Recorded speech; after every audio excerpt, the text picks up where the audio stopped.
I see programs that lump all the children into one classroom, one learning type, one thing, and they say they're play-based, but they're really not. So true play-based is allowing children to move freely, letting them make choices and things like that, but really looking at what their needs are. Hi, I'm Ron Spronberg, co-founder and CEO of Hi Mama. Welcome to our podcast about all things early childhood education. Shanda, welcome to the Preschool podcast. Hello, how are you? I'm doing really well. Thanks so much for coming on the show today. Yeah, you're welcome. It's an honor. So you're a podcast listener, but you're also an early childhood educator. You've been working in the field for many years. You're the owner of a childcare center called Precious Cargo Early Learning Center in Idaho. Tell us a little bit more about your center, your educational philosophy, and what you're all about. Okay. Well, I've been in the field for almost 30 years, but I've owned the center for 25 years. Many of you may or may not know, Idaho is a very rural area, and so I have been a little bit limited on my resources, but we have definitely made do, and that's what I love so much about the podcast opportunities is I can get information and knowledge and little shots in the arm, even on a daily basis, by listening to podcasts, and I love that.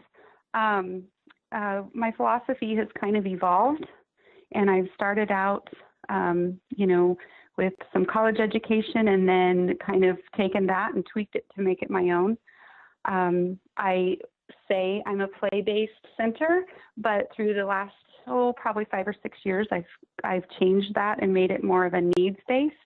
And so it's been really interesting. It's been a great journey, and that's what I try to tell other childcare providers is to really don't be afraid to change. You're not going to be the same teacher that you were even 5 years ago or even a year ago. So it's been, a really great opportunity to be able to learn as I go along.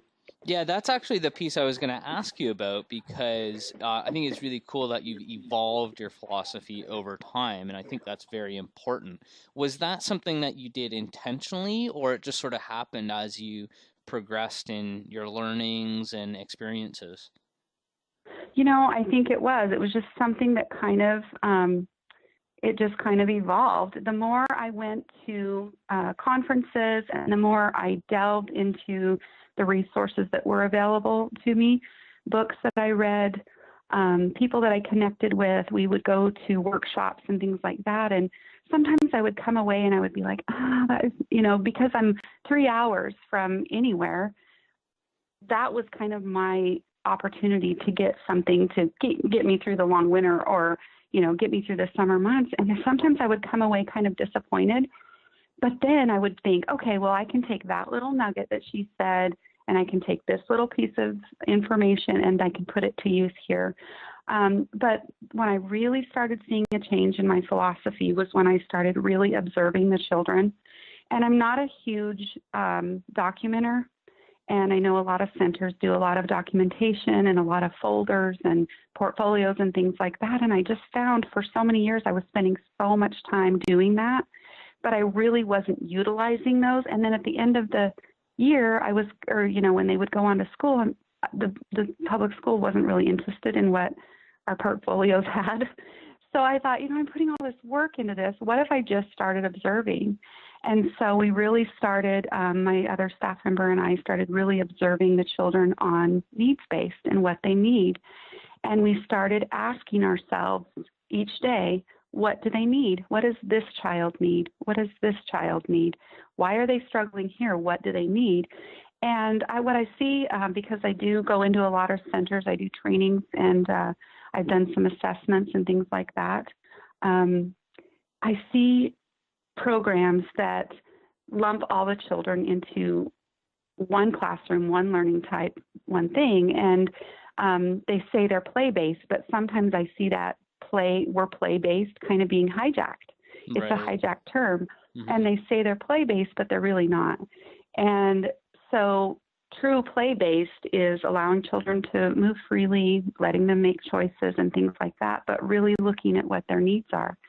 And I can give you a couple examples if you want me to do that. Yes, please do. Okay, so we had a little boy who was he was always kind of on edge, and he was from a single parent family. He was with his mom one week, and then his dad one week, and then his grandma for a couple days here and there. And he was just really unsettled. And so we were trying to figure out what he needed, what's going on at home, really. And that just gave us this idea to take a picture of mom, dad, and grandma. And every day, whatever day they were picking him up, we put that laminated picture in his cubby. And then he knew, okay, grandma's coming to get me today. And really what was happening was he was feeling anxious, not knowing where he was going that night. And just little simple things like that. We had another little boy that was worried all the time that his mom was going to get in a car accident. And he would, about 4 o'clock, he would start crying. And he was older, he was 5. And he would just kind of rock back and forth, and he would worry. And his mom always came exactly at 4:30, clockwork. And so we put hammocks out in the playground, and he would go and swing in those hammocks, and it like lulled him. It gave him peace. It just kind of, that rocking back and forth just kind of gave him peace. And then we made him a little alarm clock that he could know what time his mom was supposed to come. And she, of course, we include her in, so she knew to always be at the same time. And within 2 weeks, the situation had defused. And so I just love the idea of being able to meet a child's needs where they are. And especially with disciplinary type things, we try to look at it as, don't change the child, change the environment. Whenever we have a problem in a classroom, we always, the first thing I say to one of my staff members is, what could you change in the environment that would help this child? And it is such a relief to be able to do that. I really like your examples, and sort of just going back to, the evolution of your philosophies. I think it's really excellent that you've taken sources both externally, through conferences or workshops or that kind of thing, but also you've looked internally with observing your children and their behavior. And with that, you've been able to evolve, using both what you see and also the information that you're getting externally. And that's resulted, from what I can hear, in some excellent improvements and things that are just so obvious, right? Like when you, with your examples, when you explain what you did in those cases, it's like, oh, well, that makes so much sense. But you couldn't go to a conference or a workshop and someone would just sort of tell you the answer to that, right? So I think that's really cool, right. and a good message to our listeners as well, that it's awesome to get information externally, but you also have to, think about your own context and your own environment, and that every child's different, right? So those observations are super important. Right, exactly. And when you have so many children that are all together, you really have to look at them each as an individual. You don't know what's happening at home. You don't want to make assumptions. I think that's one thing that a lot of childcare providers do. They're like, well, what's going on at home? And you don't want to approach it that way. You want to just meet their needs right where you are and right where they are, and do what you can do in that, in your environment, and not put any blame anywhere else. And I try to do, and sometimes, when we look at needs, obviously the number one need for everyone is relationships. That's the number one thing. Children need relationships. And we look at their little lives and how they're rushed. Their parents are involved in so many things. They're working, they're on the go, they're going to soccer, they're going to t-ball, and they're doing all these things. And the child really doesn't have the opportunity to make a lot of choices. And so if we can build relationships with them and their families, and then give them opportunities to make choices, and we even ask them, what do you need? And it may be something simple like, I need some yarn, or it may be, I need to sit and read a book with you. I need a hug. And so some things are real tangible. I need some paper, or I need a stuffed animal. But other things we help them recognize. And so then they start listening to themselves and go, I need some quiet time. I need a nap. And we do a lot of that, talking about their bodies and how we feel, and recognizing, hey, sometimes when I get crabby and I get really grouchy, it might be because I stayed up too late last night and I might be feeling tired. Could that be the case with you? Or sometimes when I get a headache and I feel cranky, it's because I haven't drank enough water. How much water have you had today? And getting to them to start listening to their own bodies and self-regulating, then they can make those decisions on their own because they're not really having a whole lot of say on what goes on in life at this stage. You know, they have to come to school at a certain time. They get to eat what somebody else packs them. They go home. The adults are kind of in charge. And so if we can give them choices throughout the day, it helps them be more independent and, more satisfied. So it sounds like you're running a really excellent early learning center. And as part of a childcare early learning program, oftentimes directors and leaders of these organizations will try to get a public-facing acknowledgement for the quality of the programming. And I understand that you spent some time looking at quality rating systems like the QRIS, Quality Rating and Improvement System in the U.S., as well as potentially others. Can you tell us a little bit about your experience with that? Sure. That also was quite a journey. I think that Idaho has made some great strides with QRIS. They have made some great improvements, and Idaho STARS, which is our state training and registry system, has put some wonderful things in place. They do use the ECHRS, the Early Childhood Environmental Rating Scale, which I think is a great tool to rate your centers and to find places where you need to improve. However, I was in one of the very first pilot portion of that. And of course, we all want to be given a 5-star. And so I found myself just obsessing over everything being perfect and going through the ECHRS, and I was just living and breathing the ECHRS. I was reading it, and I was reading the manual that goes with it and referring to everything and measuring things. And it was a long journey, and we got great. We had 2 ECHRS, one at the beginning and then one in the end. And in between there, we were given some grant money to make some improvements in different places where we had scored lower. And so then they came back and gave us our final scoring, and we, had really good scores on our ECHRS, and we got a 4-star rating for our center, which was great. However, I felt like I was just really consumed, and a lot of my energy was going towards making sure that every center, counting my stuffed animals or whatever. And once that initial environment was set up, I really wanted to make sure that I continued to meet those. And I really felt like I was spending too much time focusing on that, and I wasn't spending enough time focusing on what the children needed. And that was actually when we installed the hammocks. We put 4 hammocks outside, and I had to decide, I'm going to take a 1 on this score because I think it's more important that the child gets to sleep in a hammock outside under a beautiful shady tree rather than on a sanitary mat in the nap room that's 18 inches from their neighbor. And so I made those choices to say, okay, you know what, this is super important and this isn't super important. And after that, Idaho STARS kind of changed their QRIS. Now it's called Steps to Quality, and they've put some great things, different trainings that are available online that they can meet that. And they still use the ECHRS. But for my center individually, I really had to choose what I felt like was really important. We did take our swings out, which I wish we wouldn't have, because we didn't have enough space between our swings and our fence and enough fill underneath them.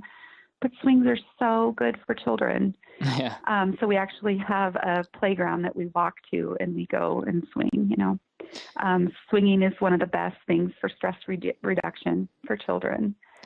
So as much as I think that QRIS programs are good, and I think the ECHRS are good tools, I don't think you can take everything literally. And sometimes you have to be willing to take those lower scores in order to meet the needs of children and what they really need. Yeah, and I think it's a really great experience to share with our listeners who might be thinking about,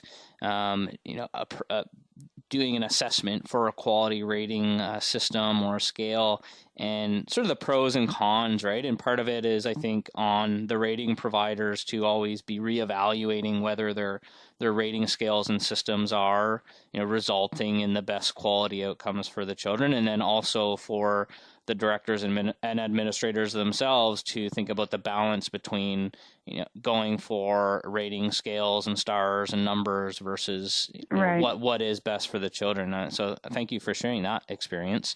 Right. Well, and I think that because we had gone so far the other way, especially Idaho, it's really good that they are looking towards those quality rating tools.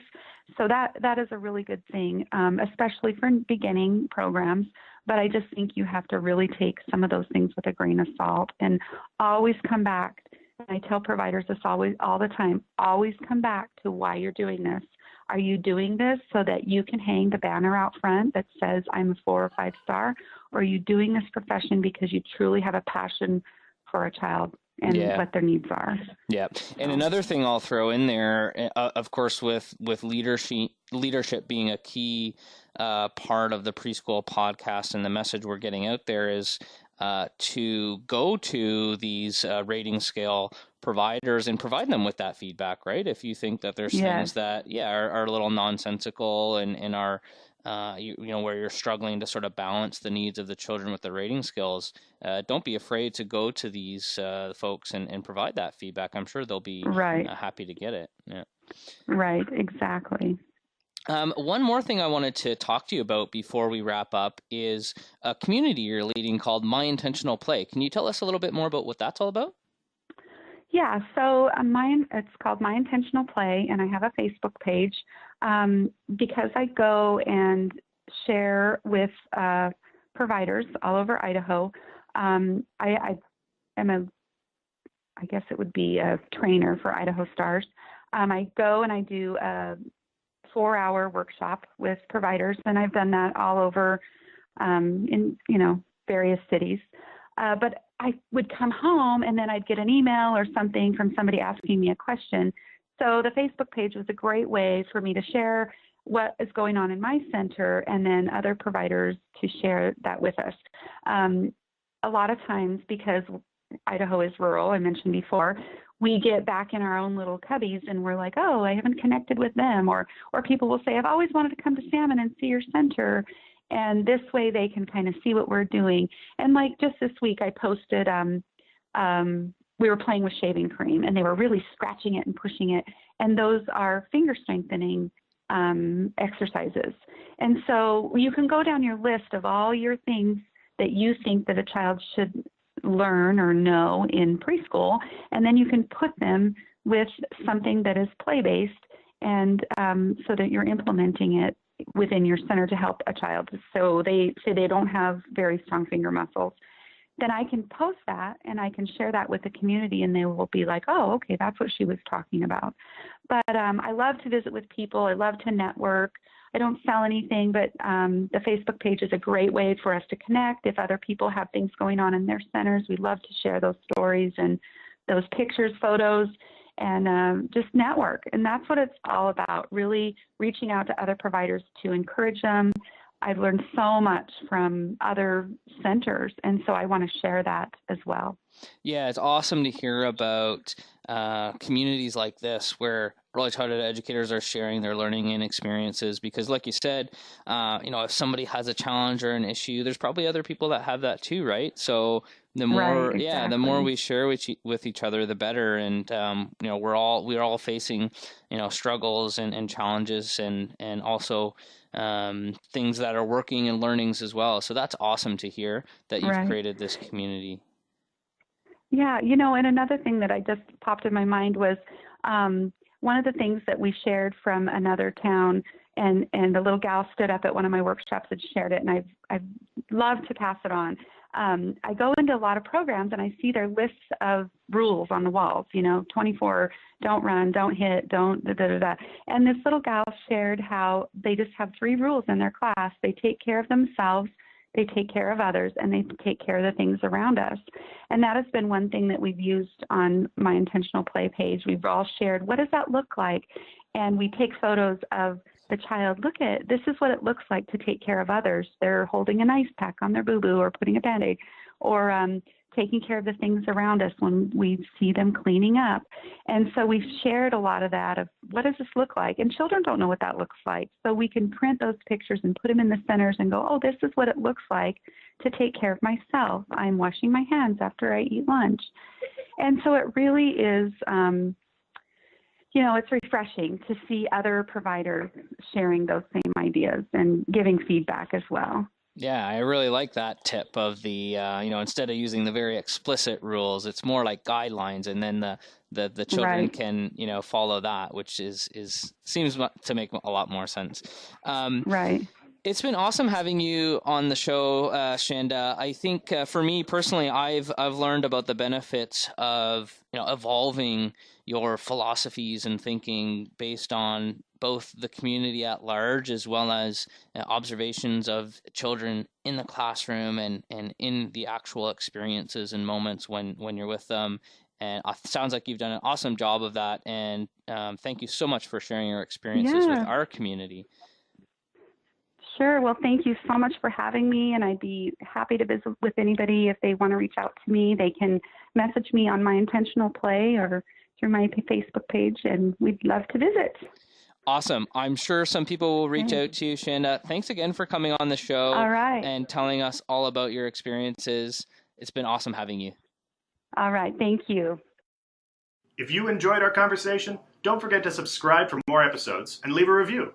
The Preschool Podcast is brought to you by Hi Mama.